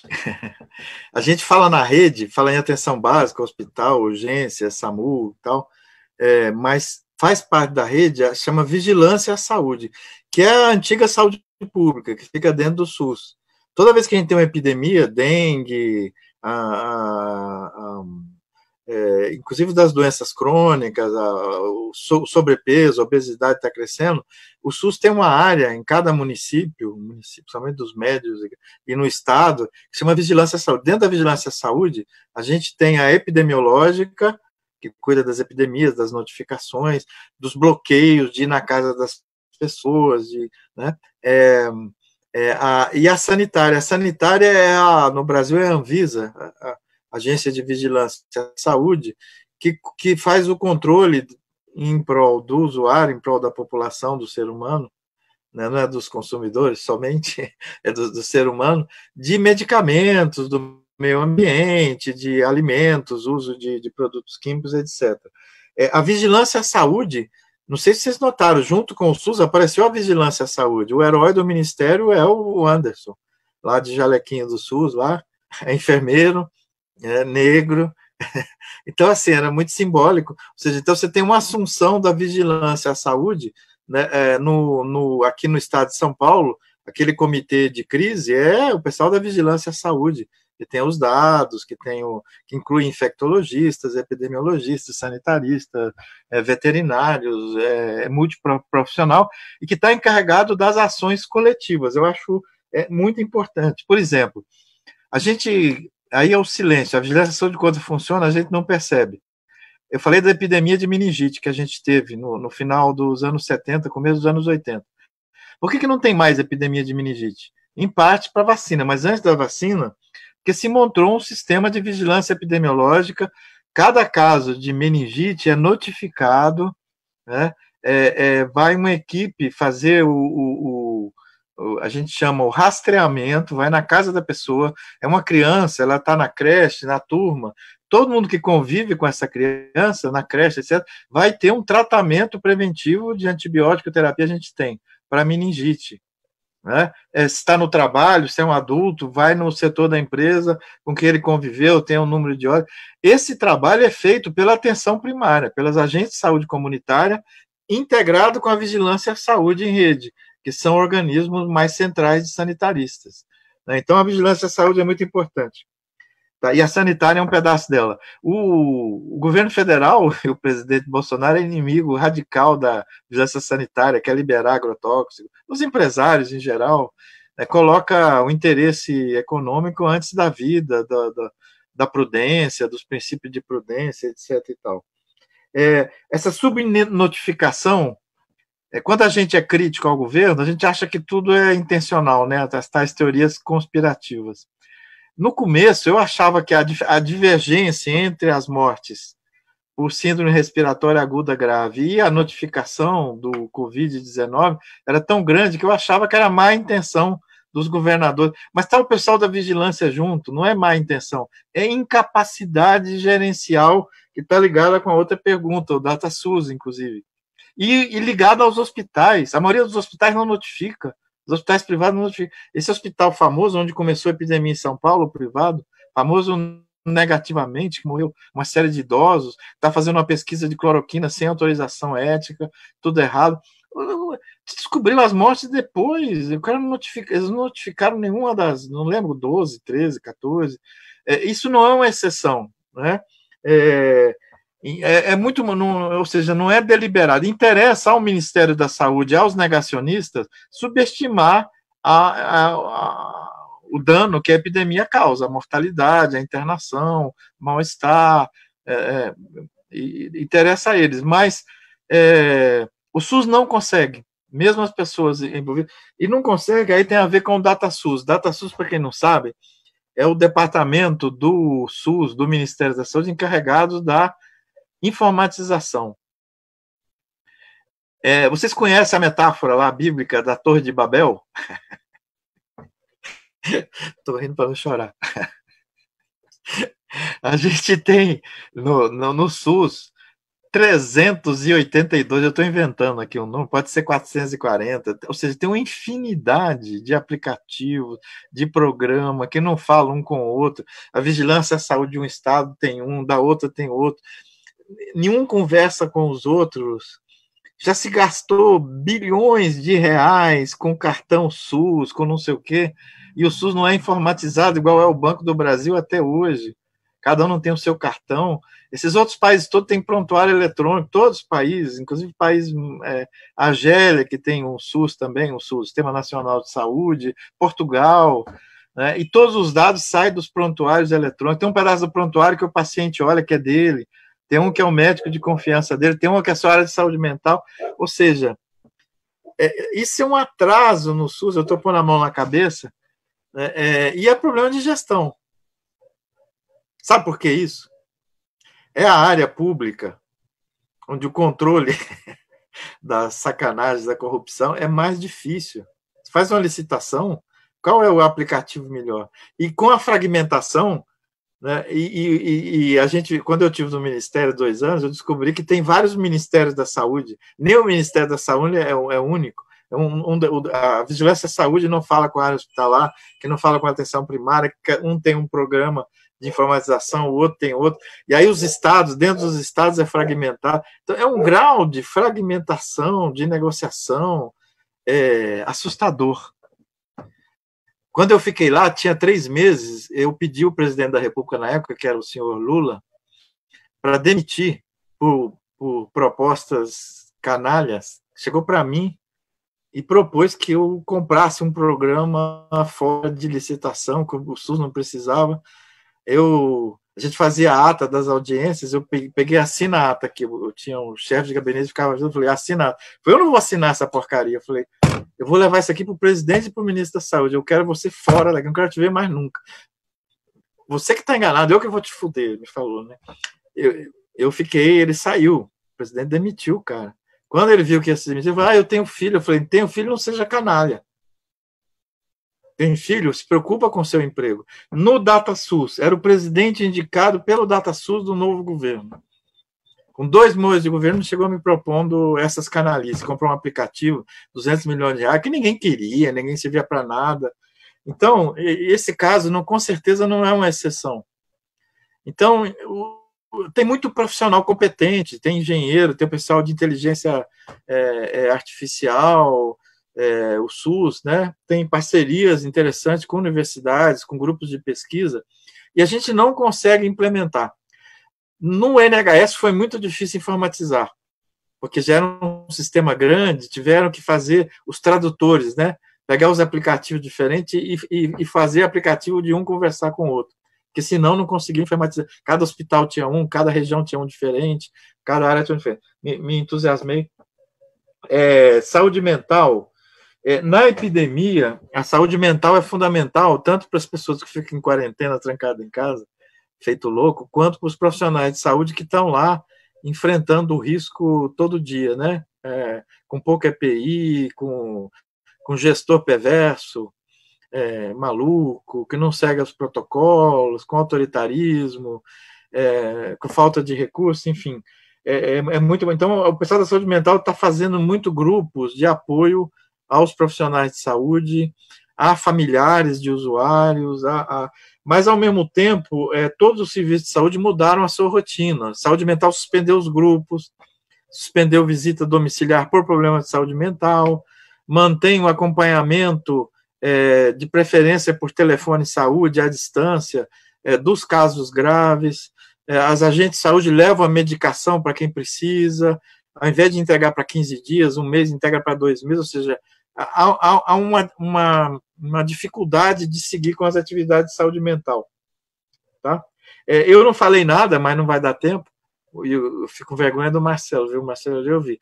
Faz parte da pandemia uma política econômica de apoio social, salário-desemprego, apoiar o povo que está em quarentena, apoiar a pequena e média empresa para diminuir a recessão, que esse governo, com o Guedes comandando isso, né, os próprios empresários estão criticando ele tem a mão fechada, dura, acho que dói no coração dele cuidar de pobre, passar R$600, então cria tudo quanto é dificuldade burocrática, tudo quanto...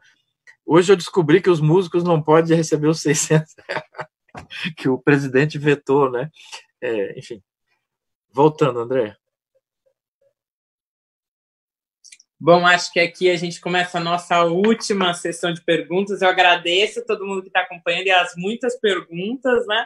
Mas, bom, o debate é longo, imenso, e fica aqui já o convite para a gente continuar aí outros debates futuramente, né? Mas aí, para falar algumas perguntas aqui, que deixei as mais cabeludas agora ficou mais difícil aqui, Gastão. Bom, a Ana, a primeira coisa, só para falar, que a Maria Teodora Rufino acabou de avisar que ela soube agora que o DataSUS parou hoje, e sem previsão de volta, né? Parou hoje todos os serviços DataSUS relacionados ao DataSUS. Né? Então, olha só, você falando disso e a gente falando justamente dessa questão. Ela falou, olha o absurdo que a gente está vivendo, né? E aí, bom, aí tem uma questão um pouco da Ana Paula Cruz, que é um pouco pede para você comentar sobre a paralisação da mesa de negociação permanente, né? E a importância do diálogo para a saúde pública. Então, essa é a primeira coisa, né? E aí tem uma pergunta tanto da Lúcia Rosa, que ela pergunta o seguinte: como que a gente fortalece outra cultura cívica em relação ao SUS, né? O que a gente pode fazer sobre isso, né? Desde as políticas sociais existentes, as outras políticas públicas, ou dentro do SUS, ou como usuários, né? E aí a Antônia Araújo também pensa nisso, né? O que as comunidades podem fazer nesse processo de mobilização de forças para ajudar na melhoria dos serviços, né? Como é que começa, como é que vai, né? Como é que a gente ativa o conselho, como é que pensa nesses espaços. E aí, só para a gente, há uma outra coisa para falar, né? Das últimas perguntas aqui, a Lise Venzitana falou um pouco para você comentar, né? Sobre, a gente sabe, reconhecidamente, que o sistema de saúde de Cuba, né, é eficiente, seu sistema gasta mais de 10% do seu PIB, né, além de ter uma característica preventiva, né. Então, falando do subfinanciamento, né, o que precisa efetivamente de mais investimento, né, para a gente poder chegar dessa defasagem, né? Porque toda vez quando a gente vai falar de mais investimento, vai falar, bom, não tem como o Brasil financiar isso, e começa a ser engendrada aí propostas de englobando as OS, as filantrópicas, né? Mas como é que a gente faz isso? Quais são os caminhos aí para fortalecer e para chegar a esses modelos de focar numa saúde preventiva aí, com um modelo tal como é o de Cuba, né? Então ela está falando isso. E aí eu queria só uma última pergunta, que é da... Vamos lá, só um minutinho. Que é da Ana Luísa Matos de Oliveira, que é professora e orientadora nossa também, economista, que estudou muito, que estuda educação superior, e que ela fala o seguinte, né? A gente perdeu muito tempo no Brasil desde o início da pandemia, com o governo relutando em tomar as medidas necessárias nos âmbitos sanitários, econômicos e sociais, né? Esse tempo já passou e nós estamos pagando um alto preço. Por isso, hoje é o dia que a gente está efetivamente vivenciando isso, né? E a promessa, infelizmente, é de dias piores, né? E ela pergunta, no âmbito sanitário, especificamente, o que se poderia estar se fazendo diferente na perspectiva governamental a partir de agora, né? Qual seria o caminho, né? O caminho ideal para fortalecer o SUS e vencer a pandemia, né? E resistir aí e manter os casos controlados, né?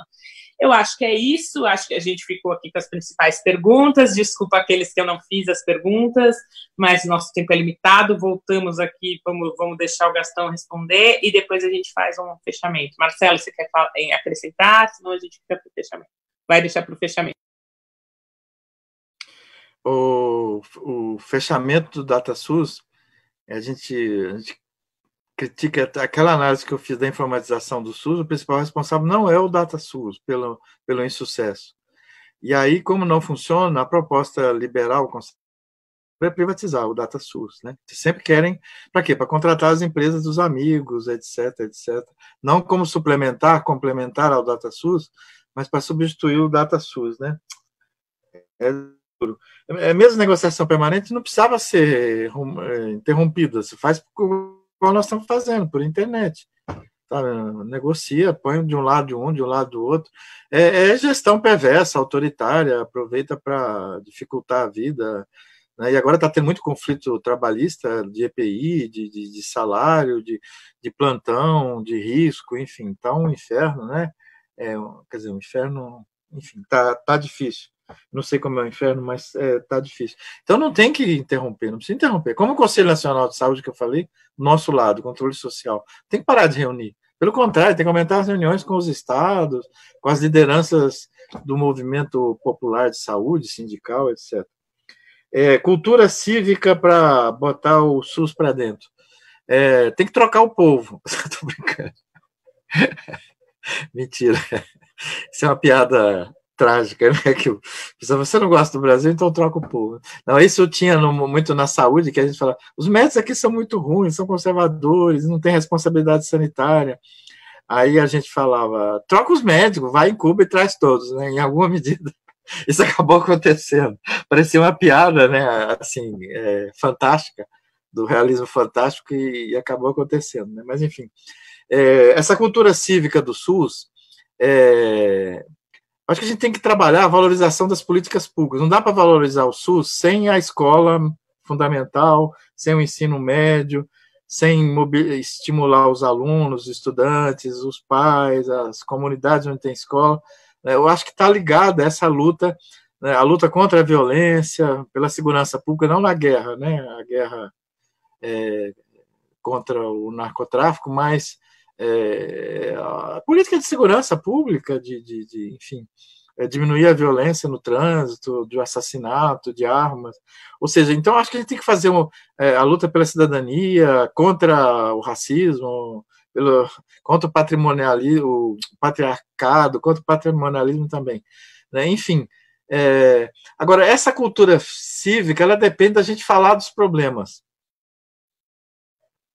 A gente ama o SUS, tem que gostar do SUS falando dos seus problemas. Se a gente não falar dos problemas, a gente se afasta da população que precisa do SUS, porque quando ela for atendida, vai aparecer esse tipo de problema. Essa cultura do pensamento crítico de esquerda, que não pode falar dos problemas, é terrível, né? É o stalinismo, acho que é o pior traço do stalinismo, leva à burocratização, ao afastamento da cultura da população, do que a população quer. E os dirigentes, os intelectuais, os pensadores, os ativistas também não mudam, porque a gente acaba jogando debaixo do tapete os princípios. É como família burocratizada, né? Família que não tem problema, em geral, é porque é muito autoritária, ou senão todo mundo está indo embora. Né? Ou tem um pai autoritário, uma mãe autoritária, não pode falar nada, tem uma tradição autoritária, né? Então, eu acho que essa cultura cívica tem que enfrentar os problemas, né? É botar na roda, não tem medo de botar na roda. Eu critiquei o sistema de informatização, você já lembrou que tem gente querendo privatizar o DataSUS, aproveitando o diagnóstico do problema para... Né? É complicado isso, mas a gente tem que fazer isso, tem que arranjar um jeito. O que tem que fazer para ter um sistema com a mesma efetividade, eficiência, humanização que é o sistema de saúde de Cuba, né? É uma prioridade nacional, né? O NHS e o sistema de Cuba, o povo ama, né? Queixa, tem problema, mas ama. O Boris Johnson saiu agora, foi no hospital público, você vê a diferença.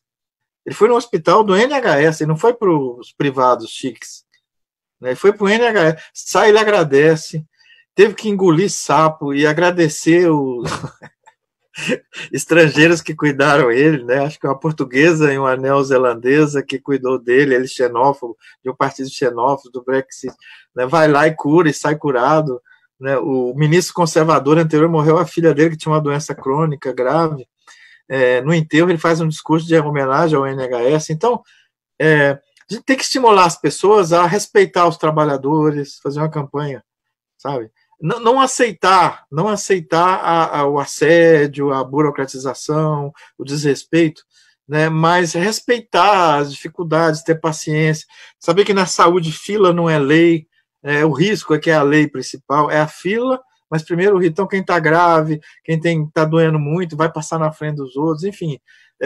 Ou seja, eu acho que a gente tem um conjunto de atividades, identificar o SUS ficar, a gente conseguir enxergar onde é o SUS, né?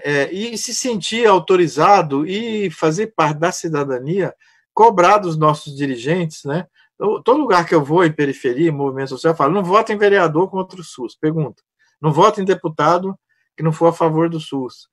Hoje em dia dá para saber, manda e-mail, telefona, né? Não vota em presidente que é neoliberal radical, que vai ser contra as políticas públicas, enfim. Então tem várias formas da gente ir cultivando comunicação não violenta, né? Ou seja, tem essa cultura da paz, todas essas estratégias a gente tem que tentar fazer. O que teria que fazer agora para melhorar o cuidado e o controle da epidemia que não foi feito? Está muito cedo para não flexibilizar, o isolamento tem que continuar.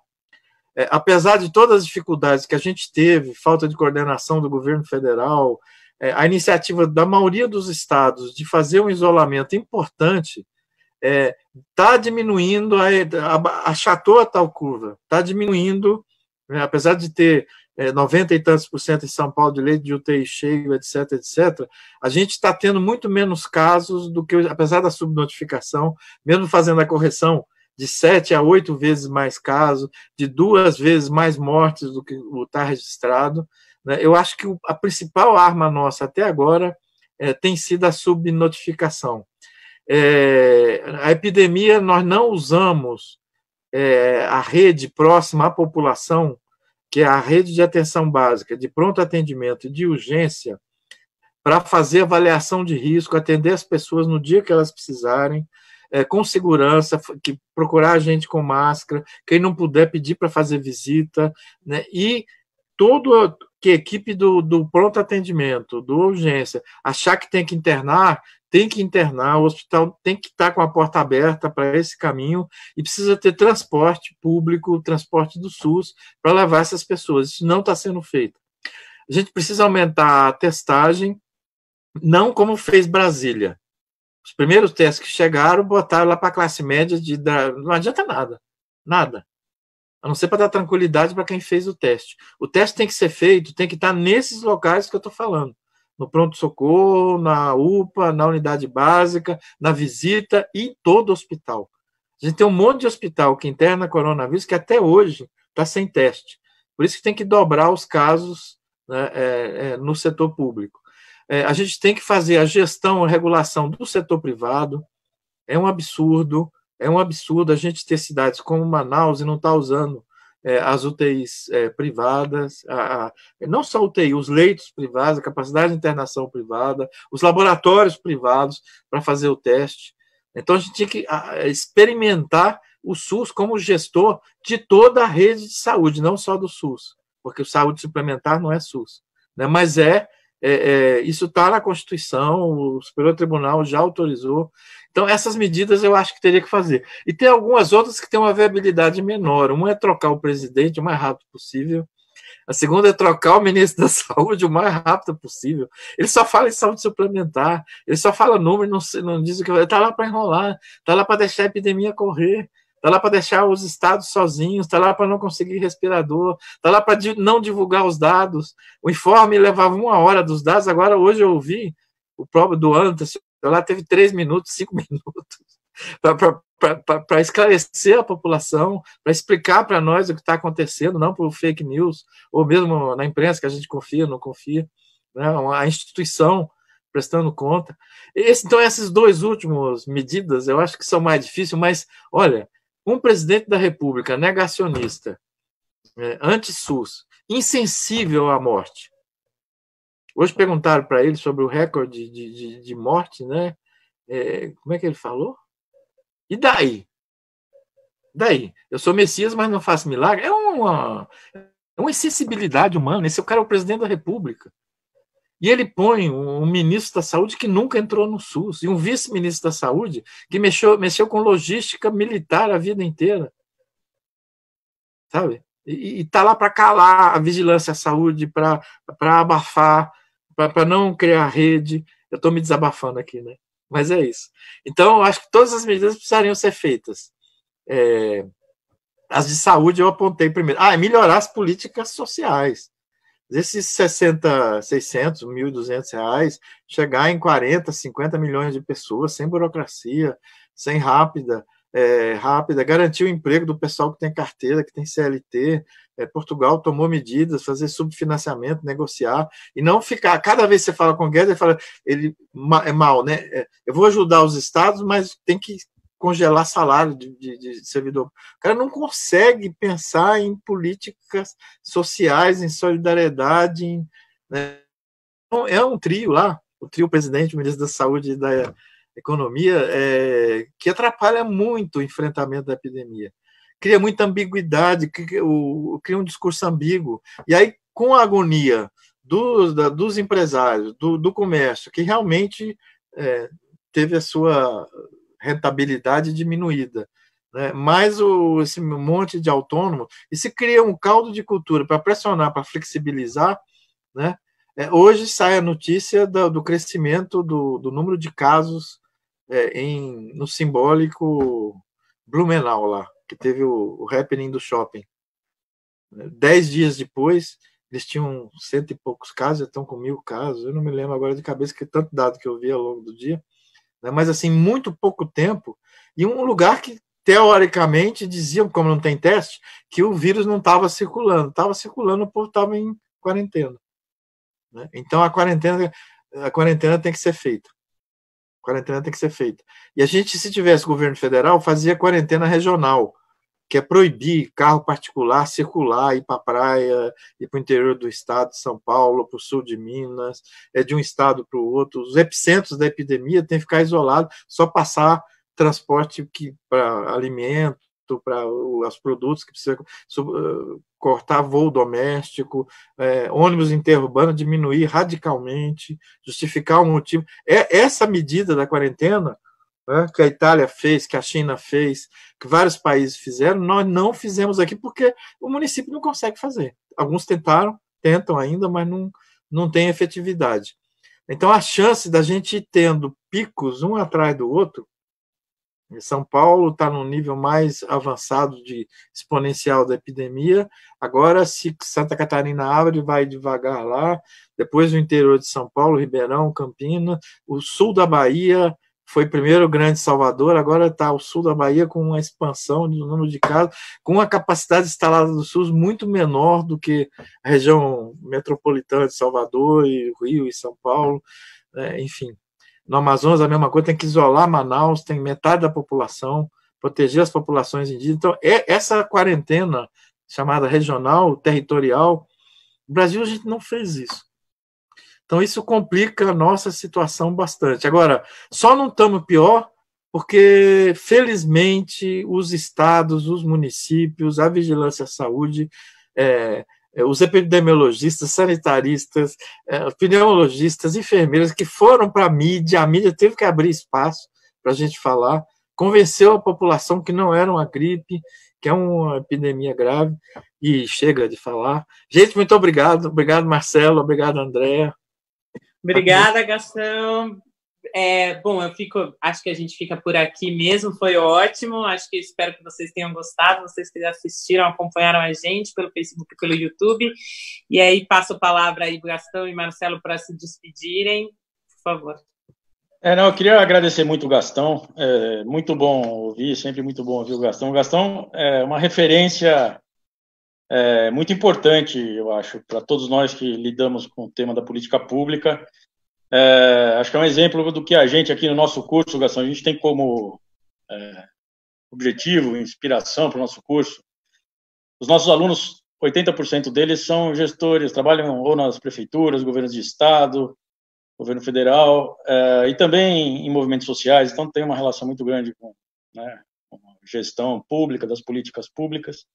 E a nossa tarefa, a gente sempre diz isso, é reunir a praxis que eles têm experiências muito ricas, estão espalhadas pelo Brasil inteiro, com uma reflexão crítica, na melhor tradição do Gramsci, do Paulo Freire, enfim. E acho que você, Gastão, é uma referência clara sobre isso. Quer dizer, você é um homem público no sentido, uma referência, um cara que trabalhou na prefeitura, no governo federal, na Abras, com instituições públicas das diferentes naturezas. Na universidade é um grande, uma referência no tema da saúde pública, uma das pessoas mais, eu falo aí para os alunos, no sistema Lattes, no Sucupira, o Gastão é o nome que está lá em primeiro lugar como citações dos seus trabalhos. Então, é uma pessoa que realmente sintetiza esse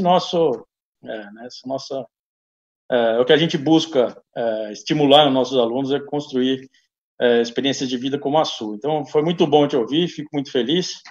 Espero que possamos ter outras dessas mais para frente aí. Quem sabe numa situação de volta num auditório com um lanchinho, um cafezinho e com a situação melhor aí no horizonte. Quem sabe com o SUS deslanchando, retomando a sua trajetória. Muito obrigado. Tá, eu também quero me despedir agradecendo, Marcelo, você, a Andréa, pelo convite, e Me renova também, viu? Eu não vi a carinha do povo aí, dos inscritos, dos gestores, dos trabalhadores que estão fazendo o curso, mas as perguntas, saber que vocês estão do outro lado aí é importante. Me obriga a repensar um monte de coisa. Enfim. Muito obrigado, gente. Boa noite para vocês. E SUS ou barbárie sanitária? Ou SUS ou barbárie sanitária? Não tem saída. Maravilhoso, Gastão. Muito obrigada. Acho que ficamos aí com essa frase, né? SUS ou barbárie. Acho que você já deu as 2 dicas aí finais do que a gente precisa fazer, né? Das trocas necessárias aí. Quero agradecer muito em nome da Flax, em nome da Fundação Perseu Abramo, agradecer os alunos presentes, os professores também que acompanharam esse debate.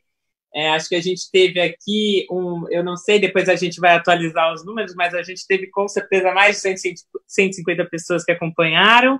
O debate depois vai ser disponibilizado para as pessoas que chegaram agora desesperadas para dizer que a gente vai colocar, vai estar no YouTube da Fundação, vocês podem assistir. E, Gastão, esperamos poder ter você no curso mais para frente, aí presencialmente com os alunos. Muito obrigada por ter se disposto nesse momento aí a gastar sua noite com a gente nesse debate. Obrigada. Obrigado, foi uma alegria. Vamos aproximar as pós-graduações daqui, a nossa de saúde coletiva, da de vocês. Com certeza, acho que o rumo que a gente pensa é bem por aí mesmo. Bom, obrigada a todos. Os seminários avançados, então, ele ocorre todo mês. Excepcionalmente, a gente fez hoje na quarta terça-feira do mês, mas geralmente é na terça-feira do mês, né? No mês que vem, então, a gente volta, acompanha os debates e sempre estamos abertos aí a questões, indagações e também as sugestões dos nomes para a gente trazer aqui. Obrigada a todas e todos, boa noite, se protejam, fiquem em casa.